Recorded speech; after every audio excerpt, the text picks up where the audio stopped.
गुरु भक्ति योग। आपके हृदय की गुह्य बातें आपके गुरु के समक्ष खुली कर दो। इस प्रकार जितना अधिक करोगे उतनी अधिक सहानुभूति आपको मिलेगी। इससे आपको पाप एवं प्रलोभनों के साथ लड़ने में शक्ति प्राप्त होगी। मित्र पसंद करने में ध्यान रखें। अनिच्छनीय लोग आपकी श्रद्धा एवं मान्यताओं को सरलता से चलित कर देंगे।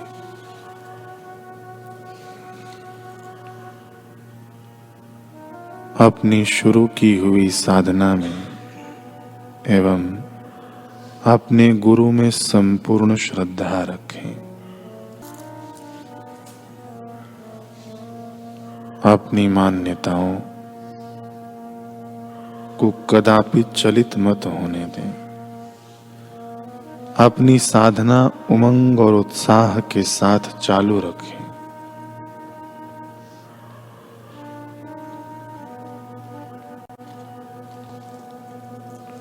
आप त्वरित आध्यात्मिक प्रगति कर सकेंगे। आध्यात्मिक सीढ़ी के सोपान एक के बाद एक चढ़ते जाएंगे और आखिर अपने ध्येय को हासिल कर लेंगे।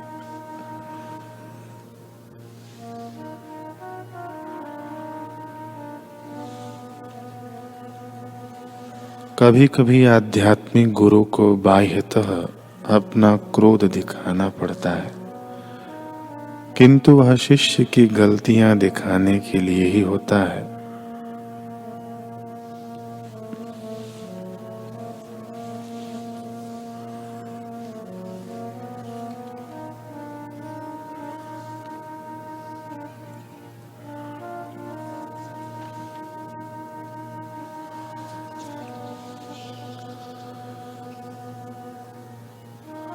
संत गोंदवलेकर जी के जीवन में बाल्यकाल से ही गुरु प्राप्ति के लिए प्यास देखने में आती है और उनकी वह प्यास संत तुकाराम जी चैतन्य तुकामाई के श्री चरणों में पहुंचकर बुझी। गुरु चरणों में वे गुरुदेव की छाया बन के गुरु सेवा को ही अपना सर्वस्व मान कर रहे।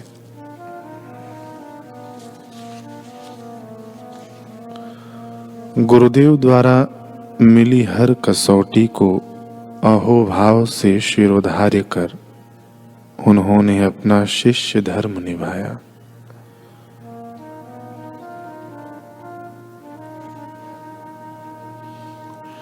उसी से प्रसन्न होकर गुरु तुकाराम जी चैतन्य उन पर छलक पड़े और उन्हें परम तत्व का बोध करा दिया।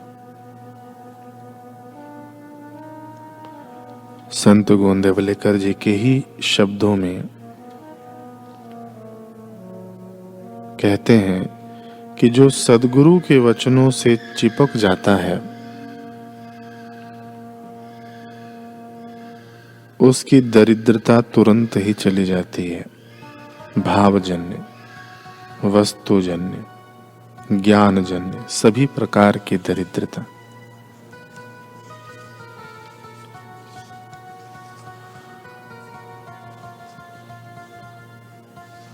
बालक लीलाराम का स्वभाव बचपन से ही बड़ा परोपकारी था।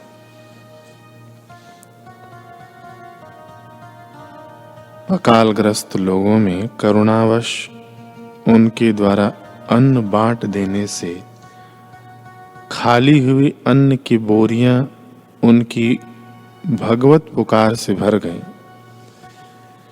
इस घटना ने लीलाराम जी के जीवन में ईश्वर की प्यास का उद्दीपन अति कोमल वय में ही कर दिया,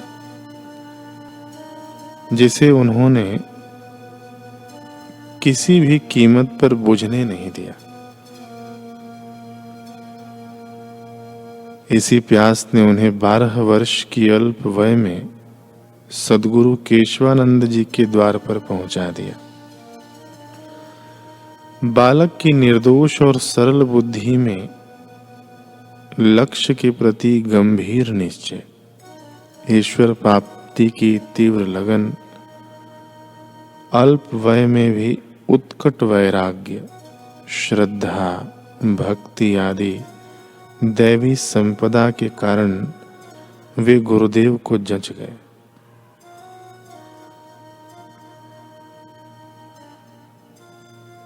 मोक्ष फल साधन साध्य नहीं है। शिष्य गुरु को जच जाए फिर क्या बाकी रह जाता है? मोक्ष मूलम गुरु कृपा। लेकिन फिर भी गुरु अपने योग्य शिष्य को अपनी कसौटियों से गुजार कर उसे समता के सिंहासन पर आरूढ़ करते हैं।